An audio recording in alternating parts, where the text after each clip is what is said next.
అందరికీ నమస్కారం. జ్యోతి లైబ్రరీకి స్వాగతం. ఈరోజు మనం శ్రీమతి యద్దనపూడి సులోచనారాణి గారు రచించిన సుకుమారి నవల 19వ భాగం చెప్పుకుంటున్నాం. గత భాగంలో సుకుమారిని అనసూయమ్మ గారిని హత్య చేయించింది అన్న నెపం మీద పోలీసులు అరెస్ట్ చేస్తారు. కథలోకి వస్తే, నా కళ్ళ ముందు అంతా చీకటి, కటిక చీకటి. నాకు ఎక్కడో పాతాళ లోకంలో, అంతకంటే ఇంకా అట్టడుగున ఇంకేదైనా చీకటి గుహ ఉంటే బాగుండును. అక్కడికి వెళ్ళిపోయి దెబ్బతిన్న కుక్కపిల్లలా దాక్కోవాలనిపిస్తోంది. నేను ఎవ్వరికీ కనబడకూడదు, నా కంటికి ఎవ్వరూ కనిపించకూడదు. నేను సిగ్గుతో అవమానంతో కుంగిపోతున్నాను. నన్ను నేను క్షమించుకోలేకపోతున్నాను. నా మూలంగా, కేవలం నా ప్రలోభం మూలంగా దేవత లాంటి అనసూయమ్మ గారు హత్య చేయబడింది. రవికృష్ణ తన మాటల చాతుర్యంతో దానికోసం నన్ను ఒక పరికరంగా ఉపయోగించుకున్నాడు. అవును, పరికరమే. చాలా అందమైన పరికరం, ఎవ్వరికి అనుమానం రాని పరికరం. నా మీద నాకే అసహ్యం పుడుతోంది. నా శరీరాన్ని నేనే ముక్కలు ముక్కలుగా చీల్చేసుకుని కాకులకి గద్దలకి విసిరెయ్యాలనిపిస్తోంది. అనసూయమ్మ గారు నాకు ఆశ్రయం ఇవ్వడంతో తన మృత్యువును ఇంట్లోకి రప్పించుకున్నట్టుగా అయ్యింది. రోజు నిద్ర లేవగానే ఆవిడ కాళ్ళకి కృతజ్ఞతతో దండం పెట్టవలసిన నేను ఆవిడ బలవంతపు చావుకి కారణమయ్యాను. నా గుండెలు అవిసిపోతున్నాయి. నా గుండెల్ని నేనే బద్దలు కొట్టుకుని చావాలనిపిస్తోంది. నాలాంటి వాళ్ళు బ్రతకకూడదు. నేను నడిస్తే సిగ్గుతో ఈ భూమి కూడా కుచించుకుపోతుందేమో. నేను పీలిస్తే ఈ గాలి కూడా మైలబడిపోతుందేమో. అంత నికృష్టురాలిని నేను. నన్ను అరెస్టు చేసిన దయామయులారా, నాకు వెంటనే ఉరిశిక్ష వేసెయ్యండి. నన్ను ఏమాత్రం కనికరించకండి అని చేతులెత్తి దండం పెట్టి ఏడ్చాను. కోర్టులో సాక్ష్యాలు, కేసులు, లాయర్ల వాదనలు ఏమిటేమిటో జరుగుతున్నాయి. ఆడిటర్ గారు వచ్చారు. నిన్ను బెయిల్ మీద విడిపించానమ్మా అన్నారు. గోడవైపు తిరిగి నేను ఆయన వైపు చూడలేదు. వీపు తిప్పేసి నిలబడ్డాను. నా మీద దయ ఉంటే నన్ను కనికరించి నాకింత విషయం ఇవ్వండి, లేకపోతే నాకు వీలైనంత తొందరగా ఉరిశిక్ష విధించండి. నా ముఖం చూస్తే అందరికీ పాపం వస్తుంది అంటూ ఏడ్చేశాను. ఇందులో నీ తప్పేం లేదమ్మా, అతని తెలివి అది. అంత చాకచక్యంగా ప్లాన్ చేశాడు. అతని మాటల ధోరణి అలాంటిది అన్నారాయన. వద్దండి, మీరు క్షమించినా నన్ను నేను క్షమించుకోలేనండి. నేనేం చేశానో తెలుసా? ఆవిడ చావుకి కారణమయ్యాను. నేను అసలు ఇంకా ఎందుకు బతుకున్నానో అంటూ గోడకేసి తల బాదుకోసాగాను. నిర్దాక్షిణ్యంగా నా చేతులతో నేనే గొంతు పిసుక్కోసాగాను. ఆడిటర్ గారు నన్ను పట్టుకున్నారు. పోలీసు అధికారి పరుగున వచ్చాడు. అయ్యయ్యో, నుదురు చిట్లిపోయింది, ఎంత రక్తమో అన్నారు ఆడిటర్ గారు. డాక్టర్ని రప్పించారు. ఈ అమ్మాయి షాక్లో ఉంది అంటూ ఏదో ఇంజెక్షన్ గుచ్చాడు. నిద్రొచ్చేసింది. నాకు ఇక మెలకువ రావద్దు. ఈ లోకంలోకి నేను వచ్చిన పని అయిపోయింది అన్నాను. కానీ జీవితం నన్ను వదలదలుచుకోలేదు. బాగా బుద్ధి చెప్పాలనుకుంది కాబోలు. చావడానికి కూడా అవకాశం లేకుండా చేసి బ్రతికించి నన్ను చిత్రహింస పెట్టసాగింది. నన్ను చూడడానికి అమ్మ వచ్చింది. నేను చూడనని ఖచ్చితంగా చెప్పేశాను. బ్రహ్మి వచ్చాడన్నారు. అతను నా దగ్గరికి వచ్చాడా, నా గొంతు నేను పిసికి చంపేసుకుంటాను అని కబురు చేశాను. చివరికి అందరూ నా ఇష్టప్రకారమే నన్ను ఒంటరిగా వదిలేశారు. ఏమిటో కోర్టులో వాదనలు, నన్ను కోర్టుకు ఈడ్చుకుపోవడం, తీసుకురావడం.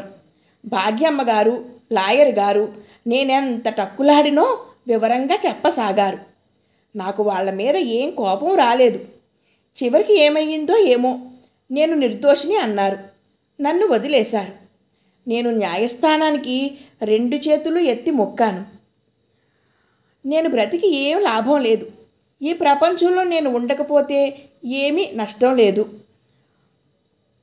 కానీ నా మొర ఆలకించే నాథుడెవరు? నన్ను ఆడిటర్ గారు తన ఇంటికి తీసుకువచ్చారు. వెంటనే ఏ రైలు ఉంటే ఆ రైలుకి నాకు టిక్కెట్ ఇప్పించి ఇవ్వండి, నేను వెళ్ళిపోతాను అన్నాను ప్రాధేయపడుతూ. ఎక్కడికో అక్కడికి, సుకుమారి అంటే ఎవ్వరికీ తెలియని చోటికి పోయి చచ్చిపోతాను. కుక్కలు పిల్లులు పిట్టలు అంతేనట. చావు వస్తే తమ దగ్గర వారిని బాధ పెట్టకుండా దూరంగా వెళ్ళి చచ్చిపోతాయట. నేను వెళ్ళిపోతాను ఆడిటర్ గారు. ఆవేశంగా ఇటు తిరిగిన నేను అవాక్కై నిలబడిపోయాను. ఆడిటర్ గారు ఎప్పుడు వెళ్ళిపోయారో. ఎదురుగా బ్రహ్మి నిలబడి ఉన్నాడు. గది తలుపులు వేసి ఉన్నాయి. నేను చప్పున నోటి మీద చెయ్యి ఉంచుకున్నాను. అతను ఒక్కొక్క అడుగే ముందుకు వేస్తూ నా వైపు వస్తున్నాడు. నో అరిచాను. దగ్గరికి వచ్చావా నిన్ను చంపేస్తాను. అతను నా వైపే చూస్తున్నాడు. ఇదేమిటి, అతను ఎంత చిక్కిపోయాడేమిటి? గెడ్డం మాసిపోయి ఉంది. అతని కళ్ళు నా వైపే చూస్తున్నాయి. అసలు ఈ బాధ అంతా పడింది నేనా లేక అతనా? అతను నా దగ్గరికి వస్తున్నాడు. రావద్దు, వెళ్ళిపో, నేను చచ్చిపోతాను అరిచాను. నా అరుపులు అతను రవ్వంత కూడా లక్ష్య పెట్టలేదు. వెళ్ళిపో. అతను 2 అడుగుల్లోకి వచ్చాడు. వెళ్ళు అరిచాను. నా మాటని అస్సలు వినలేదు. దగ్గరకు వచ్చేశాడు. నేను నా నోటి మీద 2 చేతులతో అదిమి పట్టేసి ఉద్ధృతంగా వస్తున్న ఏడుపు ఆపుకోవడానికి విశ్వ ప్రయత్నం చేస్తున్నాను. అతను నా దగ్గరికి వచ్చేశాడు. నోటి మీద నొక్కి పట్టి ఉంచిన నా 2 చేతులు పట్టుకుని విడదీశాడు. ఏడుపు ప్రవాహంలా వచ్చేసింది. ఎన్నో మాటలు అన్నాను కదూ నిన్ను. ఏడుస్తూ నేను కిందికి జారిపోయి నేల మీద కూర్చుండిపోయాను. ఎందుకిలా నన్ను వేధిస్తారు? నన్ను ఎందుకు వదిలేయ్యరు? నాకు మీ ఎవ్వరినీ చూడాలని లేదు. నన్ను వదిలేయండి, దయించి నన్ను వదిలేయండి. చేతులు జోడించాను. అతను ఒక్క నిమిషం ఏడుస్తున్న నన్ను చూశాడు. తరువాత నిలుచున్నవాడల్లా వంగాడు. అతను చేసినదేమిటో నేను గ్రహించే లోపలే ఒక్కసారిగా నన్ను చేతుల మధ్య ఎత్తేస్తాడు. మరుక్షణంలో నేను ఆ పక్కనే ఉన్న పొడుగాటి సోఫాలో అతని ఒడిలో ఉన్నాను. అతని చేతులు నన్ను చుట్టేసి గుండెలకు అదుముకున్నాయి. నా ముఖం అతని ఛాతీకి అదుముకుంది. నేనే అనసూయమ్మ గారిని చంపేశాను అన్నాను ఏడుస్తూ. అతనేం చెప్పలేదు. నా వీపు మీద నిమురుతూ చెమటికి తడిసిన నా జుట్టుని పైకి తీస్తున్నాడు. తగ్గు స్వరంతో అన్నాడు, ఇక ముందెప్పుడు ఎందుకు బ్రతకాలి అని అనకమ్మా, నా బంగారు తల్లివి కదూ. నేను అతని వైపే ఆశ్చర్యంగా చూస్తున్నాను.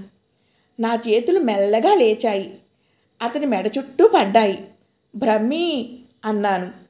అతను నా తలని గుండెకు అదుముకున్నాడు. నా మెడవెంపులో ముఖం దాచేసుకున్నాడు. ఏది, ఇంకోసారి అలా పిలు. ఈ జన్మలో మళ్ళా ఇలాగే నీ నోటి నుండి నా పేరు వింటానా అనుకున్నాను. అతని కంఠం గద్గదికం అయ్యింది. ఏయ్, ఇదేమిటి, నువ్వు ఏడుస్తున్నావా అన్నాను. నన్ను ఏడిపించడం చిన్నప్పటి నుంచి నీకు అలవాటే కదా అన్నాడు. ఏమిటి? నా ముఖం కదిలింది. అతని పెదాలు నా పెదాలకి తగిలాయి. మరుక్షణంలో అది నా ముఖం అంతా ముద్దులతో ముంచెత్తాయి. చివరకు నా పెదిమల్ని గాఢంగా అదిమివేశాయి. రోజులు గడుస్తున్నాయి.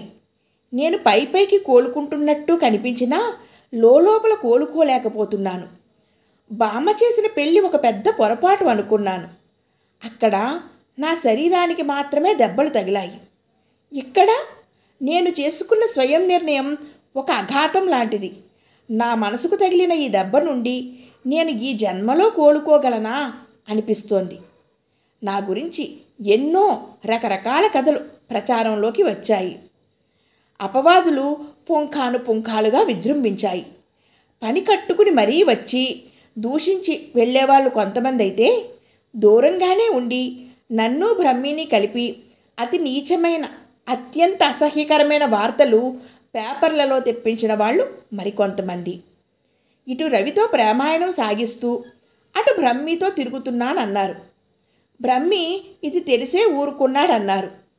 నేను బ్రహ్మి కలిసి అనసూయమ్మ గారిని హత్య చేసిన మాట నిజమేనని, కానీ ఆడిటర్ మాతో లాలూచి అయ్యి మా ఇద్దరికీ శిక్ష పడకుండా తప్పించి పాపం అమాయకుడైన ఆ రవిని జైలులో ఇరికించారన్నారు.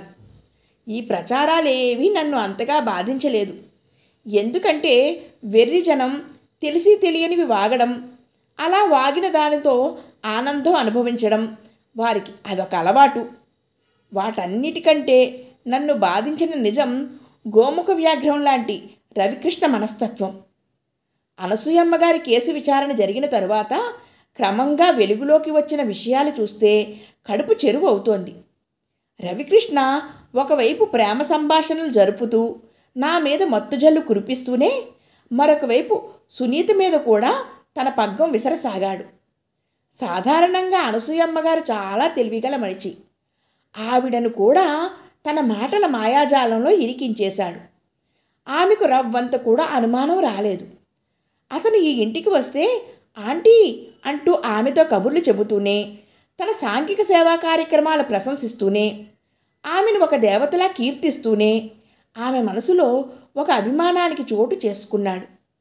ఒక పథకం ప్రకారం ఆ ఇంటికి ఎప్పుడు వచ్చినా ఎవ్వరికీ అనుమానం కలగని విధంగా, అసలు ఎప్పుడు వచ్చి వెళ్తున్నాడో ఎవ్వరికీ తెలియకుండా రాసాగాడు.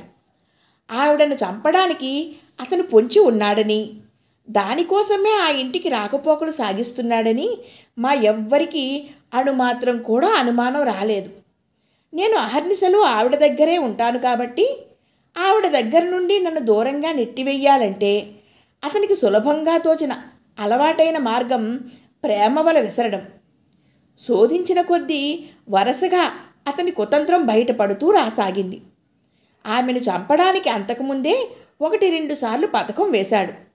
నన్ను గార్డెన్కి రమ్మనమని, నేను అక్కడ అతని కోసం వెయిట్ చేస్తుంటే రాకుండా ఇంటికి వచ్చాడు. అతను ఆంటీ గదిలోకి వెళ్ళాడు. కానీ అదే సమయానికి బ్రహ్మి వచ్చి కాలింగ్ బెల్ మోగించడంతో ఆ ప్రయత్నం విఫలం అయ్యింది. సునీత వచ్చి నా మెడ చుట్టూ స్నేహపూర్వకంగా చెయ్యి వేసింది. దూరంగా నెట్టేశాను. అరే ఫర్గెట్ ఇట్ యార్, ఇదొక యాక్సిడెంట్ అనుకుని మర్చిపోవాలి. వీటన్నిటికంటే మన జీవితం మనకి చాలా అపురూపం. అలా దిగులుగా కూర్చోకు. థ్యాంక్ గాడ్ అతని వలన మనిద్దరి స్నేహం చెడగొట్టుకోలేదు అంది. ఎవరెంత చెప్పినా, ఎంత ధైర్యం నూరిపోస్తున్నా నా మనసంతా చేదు తిన్నట్టుగా విషంగా అయిపోతోంది. వేషభాషలతో, తియ్యని మాటలతో ఆడపిల్లల మనసులోని బలహీనతను ఎంత దారుణంగా ఉపయోగించుకుంటారో కదా వీళ్ళు. కాదు, ముమ్మాటికి వాళ్ళ తప్పు కాదు. అసలు బలహీన మనస్కులుగా ఉండడం మాదే తప్పేమో. నన్ను నేనే తప్పు పట్టుకోసాగాను. ఆ రోజు నన్ను బస్టాండ్కి రమ్మనమని అతని ఇంటికి సరాసరి వచ్చాడు. మాలిని అతను డబ్బుతో లోబరుచుకున్నాడు. పెద్ద మనిషి, అది మా ఎవ్వరికీ అనుమానం రాలేదు. బ్రహ్మి ఆ సాయంత్రం నేను వెళుతుంటే వచ్చాడు కదా. నేను వెళ్ళిపోయిన తరువాత చాలాసేపు అక్కడే కూర్చుని వెళ్ళాడట. ఆ సమయంలో గురుమూర్తి గారు వచ్చారట. ఆయన వచ్చినప్పుడు బ్రహ్మి ఒక్కడే ఉండి ఇంట్లో ఎవరూ లేరన్నారట. అతను వెళ్ళిపోయాడు. సరసి సినిమా నుండి వచ్చి చూస్తే అనసూయమ్మ గారి ప్రాణం పోయి ఉంది. సరసి కంగారు పడి డాక్టర్ గారికి ఫోన్ చేసి రప్పిస్తే ఆయన వచ్చి ఆవిడ పోయారని ధ్రువపరిచాడు. కానీ అది సహజంగా వచ్చిన మృత్యువులా లేదని ఆయనకి అనుమానం వచ్చి పరీక్ష చేయించారు. ఆయన అనుమానమే నిజమయ్యింది. ఆవిడని ఎవరో ముఖం మీద మెత్తని దిండులాంటిది పెట్టి అదిమి చంపేశారు. వెంటనే ఆ సాయంత్రం ఎవరెవరు వచ్చారు అని ఆరాలు వచ్చాయి. బ్రహ్మి తప్ప ఎవరూ రాలేదు అని తెలిసింది. నా గురించి ఎంక్వైరీ వచ్చింది. నా ఆచూకీ తెలియలేదు. నేను పరారీ అయ్యానని అనుకున్నారు. రవికృష్ణ ఏమీ ఎరగనట్టుగా 9 గంటలకు వచ్చాడుట. ఈ వార్త విని అతను నమ్మలేనట్టుగా విస్తుపోతూ నటించాడుట. పోలీసులు వెంటనే బ్రహ్మిని అరెస్ట్ చేశారు. నా కోసం గాలించి తెల్లవారేసరికి పట్టుకున్నారు నన్ను. కోర్టు గొడవలు ముగిసిపోయి రవికృష్ణే హంతకుడు అని రుజువు అవగానే అందరూ దిగ్భ్రాంతి చెందారు. నేను బస్టాండ్కి వెళ్ళిన ఆ సాయంత్రం అతని చీకటి వేళ పెరటివైపు గోడ దూకి ఇంట్లోకి వచ్చాడు. బ్రహ్మి అప్పటికే వెళ్ళిపోయాడు. సరసి రాలేదు. నేను లేను. తలుపులు దగ్గరకు వేసి ఉన్నాయి. ఆవిడ గదిలోకి వెళ్ళాడు. నిద్రమత్తులో ఉన్న ఆవిడ ముఖం మీద దిండు వత్తి పెట్టాడు. పని త్వరగానే అయిపోయింది. తీరా అతను బయటికి వస్తుండగా బ్రహ్మి మర్చిపోయిన కళ్ళజోడు కోసం తిరిగి వచ్చాడు. ఇంట్లో ఎవరూ లేకపోవడంతో బ్రహ్మి ఆవిడ గదిలోకి వచ్చాడు. ఆవిడని పిలిచాడు. పలకకపోతే నిద్రలో ఉందని అనుకున్నాడు. బ్రహ్మి వెళ్ళే వరకు అతను ఆ గదిలోనే వేచి ఉన్నాడు. బ్రహ్మి తలుపులు దగ్గరికి వేసి వెళ్ళాడు. అందువలన అక్కడంతా బ్రహ్మి చేతివేళ్ల ముద్రలు పడ్డాయి. బ్రహ్మి వీధి వైపు నుండి వెళ్ళడం రావడం జరిగింది. పక్కింటి మామి, ఎదురింటి కుర్రాడు కూడా చూశారు. కానీ పోలీసులకి పెరటి గోడ మీద నుండి ఎవరో దూకి లోపలికి వచ్చినట్టు, మళ్ళీ వెళ్ళినట్టు అనుమానం వచ్చింది. మొదట ఆ పని నాదై ఉంటుందనుకున్నారు. కానీ వారి అనుమానమే నన్ను బ్రహ్మిని రక్షించింది. చివరికి రవికృష్ణ మెడకి ఉరితాడు బిగిసేలా చేసింది. కానీ అతను పైకోర్టుకి అప్పీలు చేసుకుంటున్నాడని చెప్పారు. అతను శిక్ష పడకుండా తప్పించుకోగలడని, ఇదివరకు ఒక తల్లి కూతురు విషయంలో ఇలాగే చేసి తప్పించుకున్నాడని అన్నారు. ఈ మాట వినగానే శరీరం జలధరించింది. నాకు సునీతకి కూడా ఆ గతి పట్టవలసిందే. ఏ అదృష్టమో మమ్మల్ని తప్పించి అనసూయమ్మ గారిని బలిగొంది. ఎంత దురదృష్టం! చూసావా రోజులు ఎంత ప్రమాదకరంగా ఉన్నాయో అంటూ ఆడిటర్ గారు వాళ్ళ భార్యను హెచ్చరిస్తున్నారు. అటు వయసు మళ్ళిన అనుభవజ్ఞులు మనుషుల్ని అంచనా కట్టగల ఆవిడనే కించిత్తు కూడా అనుమానం రాకుండా మంచి మాటలతో ముగ్ధురాలిని చేశాడు. ఇటు మా ఇద్దరి చిన్నపిల్లల మనసులకి మైకం తెప్పించాడు. వాళ్ళిద్దరి చేతనే తనకు కావలసిన పనులన్నీ చెయ్యించాడు. వాళ్ల చేతనే బ్రహ్మిని దూరంగా పెట్టించాడు అన్నారు. ఆడపిల్ల మనసుని ఎంత తేలికగా వాడుకోగలరు వీళ్ళు! ఆడపిల్లలో ప్రేమకు ఆశపడే మనసే ఒక పెద్ద ప్రమాదమని నాకిప్పుడు అర్థమయ్యింది. కోర్టు గొడవలు ముగిసి రవికృష్ణకు శిక్ష పడిన తరువాత అనసూయమ్మ గారు రాసి తన దగ్గర దాచి ఉంచిన విల్లుని ఆమెకు దూరపు బంధువు, శ్రేయోభిలాషి అయిన పాండురంగారావు గారు మా అందరినీ కూర్చోబెట్టి చదివి వినిపించారు. ఆవిడ ఆస్తిలో ఏదేది సునీతకి చెందాలో, మిగిలినది ఏ ఏ ట్రస్టులకు అప్పచెప్పాలో రాశారు. సునీతకి బ్రహ్మికి ఇద్దరికీ ఇష్టమైతే వాళ్ళిద్దరూ వివాహం చేసుకోవాలనే తన అభిమతము తెలియచేశారు. సునీత డిగ్రీ పూర్తి అయిన తరువాతనే వివాహం చేసుకోవాలి అని తెలియచేశారు. బ్రహ్మి సునీతను చేసుకుంటే అతనికి ప్రత్యేకంగా చెల్దే బిల్డింగు, మిగతా ఆస్తి వివరాలు వివరంగా తెలియజేశారు. విల్లులో ఆమె నాకు కూడా వసతి కల్పించారు. సునీతను వీలైనంత వరకు నాతో కలిసే ఉండమని కోరారు. నాకు దొడ్లో ఉన్న అవుట్ హౌస్ ఇవ్వమని, నాకు ఇష్టపడకపోతే దాని అమ్మకం ధర మార్కెట్ రేటు చూసి ఇవ్వాలని రాశారు. ఆమె చివరలో ప్రత్యేకంగా నన్ను సంబోధిస్తూ రాశారు. సుకుమారి, నేను ఎక్కడెక్కడైతే మెంబర్గా ఉన్నానో అక్కడ నా స్థానంలో నిన్ను తీసుకోవాలి అని ప్రతి ఒక్కరికి విజ్ఞప్తి చేస్తూ కాగితం ఇందులో జత చేశాను. నువ్వు ఉత్సాహవంతురాలివి, శక్తిగలదానివి, ధైర్య సాహసాలున్నాయి. నా తరువాత కూడా ఈ ఆర్థిక వ్యవహారాలు అస్తవ్యస్తం కాకుండా జాగరూకతతో చూస్తావని ఆశపడుతున్నాను. దీనివలన నీకు ఫలితం ఏమిటని నువ్వు అడగవచ్చు. ఎదుటివారికి మేలు చేశాను అనే ఆత్మసంతృప్తి కంటే నీకు ఇంకేమీ మిగలదు. నేను ఈ ఆత్మసంతృప్తితోనే జీవించాను. నా ఈ జీవితకాలం పడిన శ్రమని నువ్వు నా తరపున ముందుకి కొనసాగించాలని కోరుకుంటున్నాను అని రాశారు. సునీతను ఉద్దేశించి, మనకి రావలసిన డబ్బు చాలా ఉంది. వివరాలు సుకుమారికి తెలుసు. అవి నువ్వు రాబట్టుకుంటావో వదిలేస్తావో అది నీ ఇష్టం అని రాశారు. ఏ కారణం చేతనైనా సునీత నన్ను ఇంట్లో నుండి వెళ్ళిపోమ్మంటే నేను ఎక్కడున్నా ప్రతి నెల నాకు సునీత 1000 రూపాయలు నా ఖర్చులకి, నా పోషణ నిమిత్తం అందచేయాలని రాశారు. విల్లులో ఈ భాగం చదువుతుంటే నేను ఇక ఏడుపు ఆపుకోలేక ముఖం దాచుకుని ఏడ్చేశాను. ఆవిడ నా గురించి దేవతలా ఎన్ని ఏర్పాట్లు చేశారా! నేనేమో ఆమె చావుకి కారణమయ్యాను. బ్రహ్మి నా చెయ్యి మౌనంగా గట్టిగా పట్టుకున్నాడు. ఆ స్పర్శ భాష నాకు తెలుసు.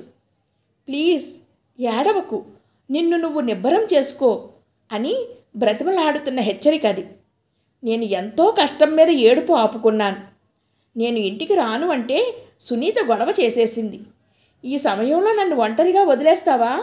నువ్వు కూడా లేకపోతే నాకు పిచ్చి ఎక్కుతుంది అంటూ బలవంతంగా తీసుకువచ్చింది. కారులో నుండి దిగి ఆ ఇంటి ఆవరణలో అడుగు పెడుతుంటే నాకు బోరుమని ఏడుపు వచ్చేసింది. నేను ఎలా ఈ ఇంట్లో నుంచి వెళ్ళాను? ఏ విధంగా తిరిగి వచ్చాను? నేను వెంటనే వెనక్కి తిరిగి కారులో కూర్చోబోతుంటే ఒక పక్క సునీత, మరో పక్క బ్రహ్మి నా పరిస్థితి గమనించినట్టుగా ఇద్దరూ నా చెరో చెయ్యి గట్టిగా పట్టుకుని నన్ను ఇంట్లోకి నడిపించసాగారు. నేను క్రమంగా కోలుకోసాగాను. జరిగిన దుర్ఘటన మెల్లమెల్లగా వెనక్కి వెళ్ళిపోసాగింది. ఇది బహుశా చాలా సహజం అనుకుంటాను. మీరు ఒక్కసారి బాగా గుర్తు చేసుకుంటూ ఈ ప్రపంచాన్ని పరిశీలించి చూడండి.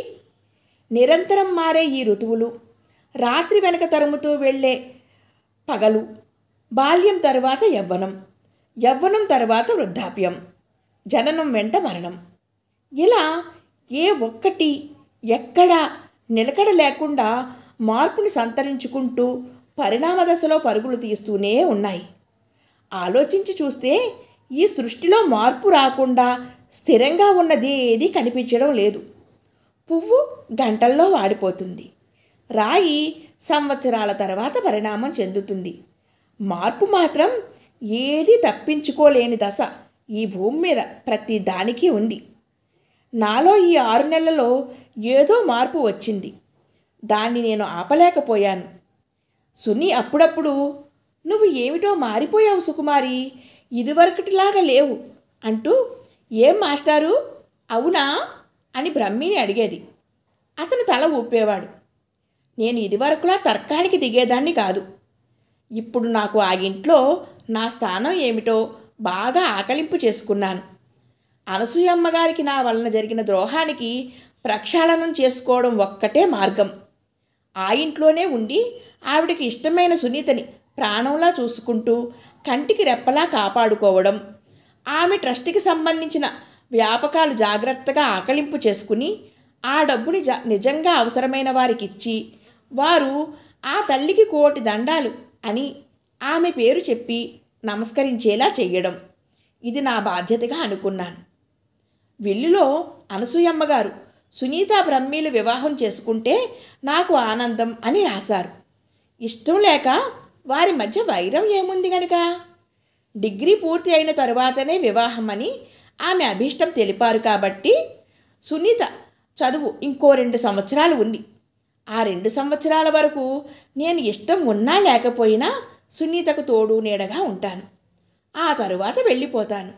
ఇక నా అవసరం ఏముంటుంది కనుక బ్రహ్మీయే అన్ని బాధ్యతలు నిర్వర్తిస్తాడు. అతను ఇప్పుడు అనామకుడేం కాదు. ఇప్పుడిప్పుడే లాయర్గా అతనికి పేరు ప్రఖ్యాతులు వస్తున్నాయి. ఏమిటో ఈ మార్పులు! మనకి ఇష్టం ఉన్నా లేకపోయినా మన మీద నుండి ఈ మార్పులు తమ ఇనప పాదాలతో నొక్కుకుంటూ వెళ్ళిపోతాయి కాబోలు. మన ఆడపిల్లలు కూడా ఇప్పుడు ఒక పరిణామ దశలో ఉన్నాం అనిపిస్తోంది. మన సంస్కృతులు కొత్త దారులు అన్వేషిస్తున్నాయి. విలువలు తారుమారు అవుతున్నాయి. ఈ కదలికలో, ఈ మార్పుల్లో ఆడపిల్లల మనసులు బాగా తికమక పడుతున్నాయి. సాహసంతో స్వేచ్ఛను కోరుకుని, సాంప్రదాయాలను ఛేదించుకుని కొత్త దారి తొక్కిన వారికి కొత్త సమస్యలు రాక్షసుల్లా పీక్కు తినడానికి ఎదురుగా వస్తున్నాయి. పిరికితనంతో పాత పద్ధతులనే పట్టుకుని వేళ్లాడేవారికి జీవితం ఒక ఇనుపవూచల బందిఖానా అవుతోంది. మధ్యంతరంగా కొంతమంది అటు పాతని వదులుకోకుండా ఇటు కొత్తని అందుకోవాలని చేస్తున్న ప్రయత్నం 2 పడవల మీద కాళ్ళు పెట్టినట్టుగా అటూ ఇటూ కాకుండా ఊగిసలాడటంగా ఉంది. ఏది ఏమైనా సరే మన జీవితంలో మనకి తెలుసో తెలియకో, మన పెద్దవాళ్ల చాదస్తం వల్లనో కొన్ని ప్రమాదాలు మన వ్యక్తిత్వం సమూలంగా నాశనం చేయడానికి మన మీదకి ఉరికి వస్తూ ఉంటాయి. వాటిని ఎదుర్కొనే ఎత్తులు జిత్తులు మన పెద్దవాళ్ళు మనకి ట్రైనింగ్ ఇచ్చి ఉండరు. అయినా సరే మన పోరాట ప్రయత్నం మనమే చెయ్యాలి. మన ఆత్మధైర్యమే మనకి శక్తిని ఇస్తుంది. మనసుకి చాలా బాధ కలిగినప్పుడు ఏ మనిషికైనా నిస్సహాయ స్థితితో ఏడుపు వచ్చేస్తుంది. అది ఒక కన్నీటి వరద అయి మన వ్యక్తిత్వపు ఛాయలు కూడా మిగలనట్టుగా ముంచివేయడానికి చూస్తుంది. కానీ ఒక్క నిమిషం, ఒక్క అరనిమిషం మన మనసుని కాస్త నిబ్బరం తెచ్చుకుని, అసలు నా ఈ కన్నీళ్లకు కారణం ఏమిటి, నేనెందుకు ఏడుస్తున్నాను, నేను వీటిని ఎలా ఎదుర్కోవాలి అని ఆలోచించి శోధించడం మొదలు పెడితే ఆ కన్నీళ్లు మన కళ్ళకి కనిపించకుండా పారిపోతాయి. నేను మెల్లగా కోలుకోవడానికి, మామూలు మనిషిని అవ్వడానికి నా ఈ ఆత్మశోధనే కారణమయ్యింది. ఈ ప్రపంచంలో నా వయసు ఆడపిల్లలు చాలామంది నాలాగానే మూగగా ఈ జీవితపు ఎడారిలో నడకను సాగిస్తున్నారని నాకు క్రమంగా అర్థమవుతోంది. ఈ సమాజం మీద నాకు చాలా కోపంగా ఉంది. ఎవరైనా నిద్రపోతుంటే మనం వాళ్ళని జాగృతం చేసి లేపవచ్చు, కానీ నిద్రను నటించేవారిని లేపడం ఎవ్వరి వల్ల కాదు కదా. ఆడపిల్ల అనగానే అందరికీ ఎందుకంత చులకన? పెరిగి పెద్దవగానే పెళ్లి చేసేస్తే పని అయిపోతుందని తల్లిదండ్రుల తాపత్రయం. పెళ్ళి అయిన తర్వాత ఇల్లు చూడడానికి, పిల్లల్ని కనడానికి తప్ప ఎందుకు పనికి వస్తుంది ఈ ఘటం అన్నట్టు ఒక చులకన భావం. ఇలా చూసేవాళ్ల ముక్కు మీద ఆడపిల్ల ఫెడీమని ఒకటి కొట్టాలి. ఈ లోకంలో ప్రేమ పేరుతో, పెళ్లి పేరుతో ఆడపిల్లకి నిలువుదోపిడీ జరుగుతూ ఉంది. ఆమె అభిమానం, ఆత్మానందం, తెలివితేటలు సర్వం దొంగిలించబడుతున్నాయి. ఎక్కడో ఒక తిరుగుబాటు కేక వినిపిస్తుంది, కానీ ఎవ్వరూ ఆ కేకను పట్టించుకోరు. పట్టించుకుంటే ఆగి చూడాలని, ఆగి చూస్తే అడ్డుకోవాలని, అడ్డుకుంటే ఆలోచించాలని, దాని ప్రత్యామ్నాయాలను వెతకాలని. అది తమ నెత్తి మీద పెద్ద బరువు అవుతుందని ప్రతి ఒక్కరికి భయం.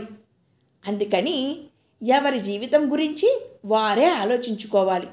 ఎవ్వరూ తోడుగా నిలవరు. అప్పుడప్పుడు ఇలాంటి ఆలోచనలతో నేను కిటికీ దగ్గర నిలబడిపోవడమో, లేక ఫైలు రాస్తూ ఆగిపోవడమో చేస్తూ అలాగే కూర్చుండిపోతాను. ఒక్కొక్కసారి హఠాత్తుగా వెనక నుండి సునీత వచ్చి కళ్ళు మూసేస్తుంది. నేను ఉలిక్కి పడితే, ఏమిటి ఆ పరధ్యాస అంటూ కిలకిలా నవ్వుతుంది. సునీతను చూస్తే నాకు చాలా ఆశ్చర్యం వేస్తుంది. రవికృష్ణ ఉదంతం ఆమె సీరియస్గా అస్సలు తీసుకోలేదు. పోదు, అదొక యాక్సిడెంట్ అంతే, మన దోవ మనదే అనేసింది. నేను అలా అనుకోలేకపోతున్నాను. ఈరోజు కూడా అలాగే వచ్చింది. సినిమాకి వెడదామా, మాస్టార్కి ఫోన్ చేశాను, మన ముగ్గురికి టిక్కెట్లు రిజర్వ్ చేయించాను అంది. నువ్వు మాస్టారు వెళ్ళండి, నేను రాను అన్నాను. ఎందుకని? కారణం చెప్పు. సునీత బల్ల మీద చరిచి ఎదురుగా కూర్చుంది. ఫైల్స్ చూడాలి అన్నాను. డామ్ ఫైల్స్, ఇవి చించేస్తాను అంది. చించేస్తే నీకే నష్టం, అవన్నీ నీకు డబ్బు రావాల్సిన వాళ్ళ లెక్కలు అన్నాను. నిజంగానా అంది. అవును, ఎంత వస్తుందిటా అంది. నేను చెప్పాను. బాప్రే, గుండెల మీద చెయ్యి వేసుకుంది. ఇదంతా నాకెప్పుడు వస్తుంది అంది. నువ్వెప్పుడు తెప్పించమంటే అప్పుడు అన్నాను. సరే అయితే రేపే తెప్పించయ్యి అంది. అలాగే అన్నాను. మరునాడు భాగ్యమ్మ గారికి, లాయర్ గారికి మొదలైన అందరికీ 24 గంటలలోగా డబ్బు వాపసు చేయకపోతే ఆస్తులు వేలం వేస్తామని నోటీసులు పంపించాను. ఎందుకంత తొందరపడ్డావు? బ్రహ్మి మందలించాడు. సునీత డబ్బు కావాలంది అన్నాను. తనకేం తెలుసు అన్నాడు. నేను ఫైల్ అల్మరాలో పెడుతూ, తనకి తెలియకపోతే తెలిసేలా నువ్వు ట్రైనింగ్ ఇచ్చుకో అన్నాను. నేనా అన్నాడు. అవును, నువ్వే. నీ కాబోయే భార్యకి నువ్వు కాకపోతే ఎవరు ట్రైనింగ్ ఇస్తారు? నేను అక్కడి నుండి వెళ్ళిపోయాను. వంట ఇంట్లో కాఫీ కలుపుతుంటే వెంటే వచ్చాడు. నువ్వనేదేమిటి? నన్ను నిలదీస్తూ అన్నాడు. ఇలా నా వెంట ఎక్కడికి పడితే అక్కడికి రావద్దు. సునీత ఏమైనా అనుకుంటుంది. ఇదిగో కాఫీ అతనికిచ్చి అక్కడ నుండి వెళ్ళిపోయాను. నేను ఆ మాట ఇదివరకులా నా ఇష్టం వచ్చినట్టు వాగినట్టు కానీ, అధికారంగా కానీ అనలేదు. చేతులు జోడించి దండం పెడుతున్నట్టే అర్థింపుగా అన్నాను. నా మనసులో ఇప్పుడు బ్రహ్మి పట్ల ఏ అధికారాలు లేవు. నేను అతనికి పూర్తిగా పరాయిదాన్ని. నా దురదృష్టం బామ్మ చేసిన పెళ్ళి, నా తెలివి తక్కువతనం, రవికృష్ణతో ప్రేమ వ్యవహారం.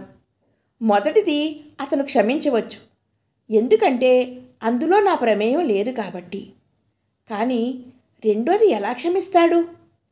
అతని క్షమ కోసం నేను యాచకురాలిలా పడి ఉంటానా? అంతకంటే ఇలా ఒంటరిగా ఉండడమే నాకు ఇష్టం. వద్దు వద్దు, ఎవ్వరికీ నా మీద ప్రేమలు వద్దు. ఎవ్వరూ నాకు అవసరం లేదు. వాళ్లతో సినిమాలకి షికార్లకి రమ్మంటారు, కానీ నేను పూర్తిగా తగ్గించేశాను. నేను ఇక్కడ ఉన్నది ఇల్లు చూసుకోవడానికి, పని చెయ్యడానికి. చెప్పాను కదా, నా స్థానం ఏమిటో నాకు తెలుసు. ఇదివరకులా వాళ్ళిద్దరూ వెళుతూ ఉంటే నాకెలాంటి ఈర్ష్యలు కానీ ద్వేషాలు కానీ లేనే లేవు. సుకుమారి, మరీ ఇంత జడ పదార్థం అయిపోయావేమిటి? నాకు చాలా ఆశ్చర్యంగా ఉంది. నీకు అసలు మతి సరిగ్గా ఉందా అని నా అనుమానం, సునీత అంది. మాట్లాడకుండా పడుకో. రేపు నువ్వు త్వరగా లేవాలి. స్విమ్మింగ్ క్లాస్కి, కంప్యూటర్ క్లాస్కి వెళ్ళాలి అన్నాను, లైట్ తీసేసి చిన్న లైట్ వేస్తూ. ఏమిటో ఈ ప్రపంచం అంతా మారిపోయినట్టుగా ఉంది నాకు అంది సునీత చీకట్లో నుండి గొణుకుతూ. నేను చీకట్లోనే కళ్ళు తెరిచి చూస్తూ పడుకున్నాను. నా చేతుల్లో బ్రహ్మి నా రిజల్ట్ వచ్చిన రోజు ఇచ్చిన కోతిబొమ్మ ఉంది. నేను దాన్ని ఆడిస్తున్నాను. మిగిలిన కథ తరువాయి భాగంలో చెప్పుకుందాం. Thank you friends. సర్వే జనా సుఖినో భవంతు. జై హింద్.